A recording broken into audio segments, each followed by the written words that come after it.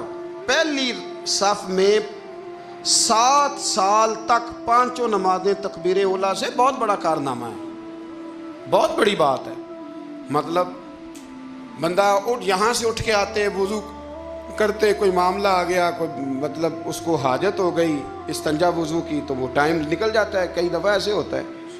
7 سال پورے نماز پڑھی تو کہتے ہیں 7 سال کے بعد نا ایک دن 8واں سال لگا ہوا تھا, تو بزرگ فرماتے ہیں میں ذرا لیٹ ہو گیا, تکبیر اولا تو مل گئی پر پہلی صف نہ ملی, تیسری صف میں جگہ ملی. بزرگوں کے تقوی دیکھیے گا. فرماتے تیسری صف میں نے نماز پڑھی تو میرے دل کے اندر خیال آیا یار لوگ کیا سوچیں گے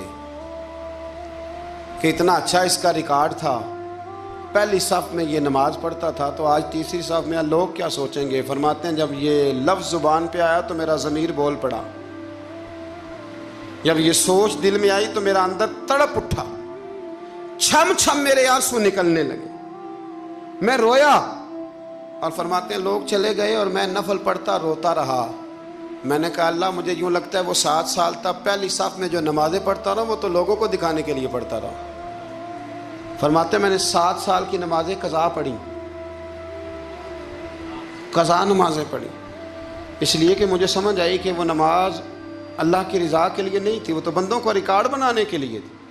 تو میں نے وہ 7 سال کی نمازیں قضا پڑھی. اور فرماتے ہیں اب دوبارہ سے جب میں جاتا ہوں تو پھر میں اپنے دل پہ غور کرتا ہوں کہ پہلی صف تکبیر اولا پر یہ بتا نیت کیا ہے, یہ بتا کہ تیرا ارادہ کیا ہے. شیخ سعدی فرمایا کرتے تھے تیرے وجود کا قبلہ تو سیدھا ہے, دل کے قبلے کی بھی بات بتا. تیرے وجود کا قبلہ درست ہے پر دل کے قبلے کی بھی, ہاں خودی کا سر نہاں لا الہ الا اللہ, خودی کا تیغ فساں لا الہ. یہ دور اپنے ابراہیم کی تلاش میں ہے. صنم کدا ہے جہاں لا الہ الا اللہ, صنم کدا ہے جہاں لا الہ الا اللہ. اور اگرچہ بت ہیں جماعت کی آستینوں میں پر مجھے ہے حکم ازاں لا الہ الا.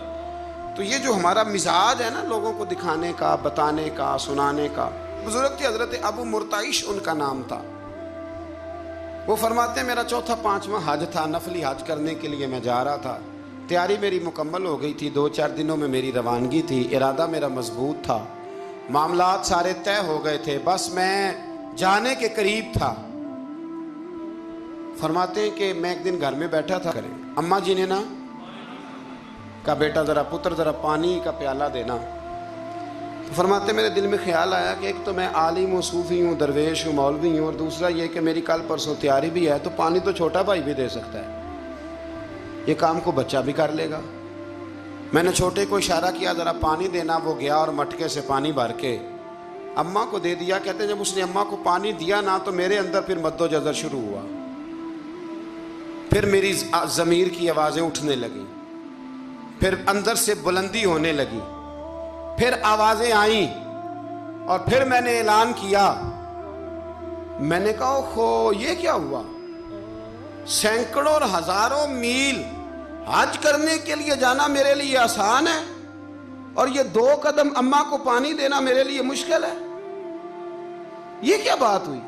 حالانکہ حج کرنے سے بھی اللہ نے راضی ہونا تھا, اور اماں کو پانی پلانے سے بھی اللہ نے راضی ہونا تھا, پر یہ میں کس جگہ کھڑا ہو گیا ہوں کہ سینکڑوں میل اور ہزاروں میل جا کے حج کرنا میرے لیے آسان ہے, لیکن پانی بھر کے لانا میرے لیے مشکل ہے. چند قدموں کے فاصلے پہ مٹکا پانی کا پڑا ہے. فرماتے ہیں بس اسی وقت پھر مجھے سمجھ آئی کہ وہ حج میں لوگوں نے ذرا حاجی حاجی کہنا ہے نا, حج میں لگا شور اٹھے گا نا کہ چھٹا حج کر کے آیا ہے. حج میں ذرا آوازیں اٹھیں گی نا ماشاءاللہ کیا بات ہے, پھول ڈلیں گے اور پتیاں گریں گی اور نام ہوگا, لیکن اماں کو پانی دینے سے کسی نے اعلان تو نہیں نہ کرنا, شاباش تو نہیں نہ دینی, کسی بندے نے آواز تو نہیں نہ اٹھانی. فرمایا میں اسی وقت اسی لمحے اٹھ کے ماں کے قدموں میں بیٹھا اور پیر پکڑ کے کہا اماں مجھے معاف کر دے.